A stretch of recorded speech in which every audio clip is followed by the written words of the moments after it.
hukum adalah tidak beralasan menurut hukum. Mahkamah berwenang mengadili permohonan aku. Permohonan diajukan masih dalam tenggang waktu yang ditentukan oleh peraturan perundang-undangan. Pemohon memiliki dugaan hukum untuk mengajukan permohonan aku. SFC termohon berkenaan dengan pokok permohonan adalah tidak beralasan menurut hukum.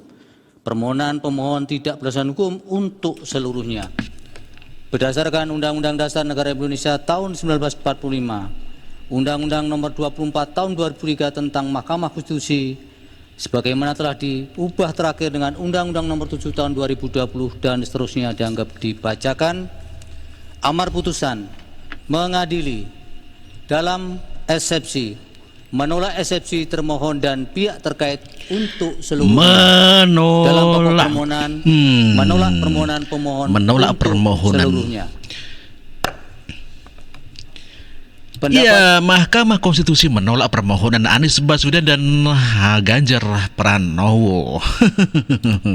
Mahkamah Konstitusi menilai tidak ada bukti terjadinya nepotisme di dalam undang-undang yang mengenai pencalonan Gibran Rakabuming Raka. Berkenaan dengan dalil pemohon aku, menurut Mahkamah adanya putusan MK nomor 2 tahun 2023 yang menyatakan adanya pelanggaran berat etik dalam pengambilan putusan Mahkamah Konstitusi nomor 90 tidak serta-merta dapat menjadi bukti yang cukup untuk meyakinkan Mahkamah bahwa telah terjadi tindakan nepotisme yang melahirkan abuse of power Presiden dalam perubahan syarat pasangan calon tersebut. Terlebih kesimpulan putusan MK nomor 2 tahun 2023 itu sendiri yang kemudian dikutip dalam putusan Mahkamah nomor 141 tahun 2023 antara lain telah menegaskan MK tidak berwenang membatalkan keberlakuan putusan Mahkamah Konstitusi.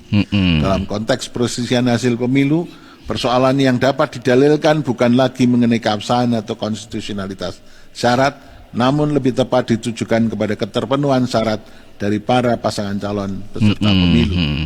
Dengan demikian, menurut Mahkamah tidak terdapat persoalan atau permasalahan dalam keterpenuhan syarat tersebut bagi Gibran Rakabuming Raka selaku calon wakil presiden dari pihak terkait dan hasil verifikasi serta penetapan pasangan calon yang dilakukan oleh termohon telah sesuai dengan ketentuan tersebut serta tidak ada bukti yang meyakinkan Mahkamah telah terjadi intervensi presiden dalam perubahan syarat pasangan calon. Jadi sudah jelas ya, pencalonan Gibran Rakabuming Raka sebagai wakil presiden di 2024-2029 adalah sah menurut undang-undang.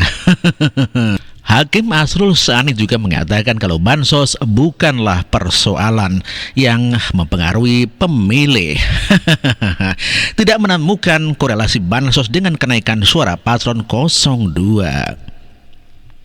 Bahwa alat bukti pemohon yang dapat dijadikan rujukan oleh hakim terkait dalil mengenai pengaruh bansos adalah hasil survei serta keterangan ahli. Pembacaan atas hasil survei oleh ahli serta hasil survei itu sendiri yang tidak dipaparkan atau diserahkan secara utuh, lengkap, komprehensif sebagai alat bukti tidak memunculkan keyakinan bagi Mahkamah akan korelasi positif antara bansos dengan pilihan pemilih secara faktual. Berpijak dari hal demikian terhadap dalil pemohon, menurut Mahkamah tidak terdapat alat bukti yang secara empiris menunjukkan bahwa bansos nyata-nyata telah mempengaruhi, mengarahkan secara paksa pilihan pemilih.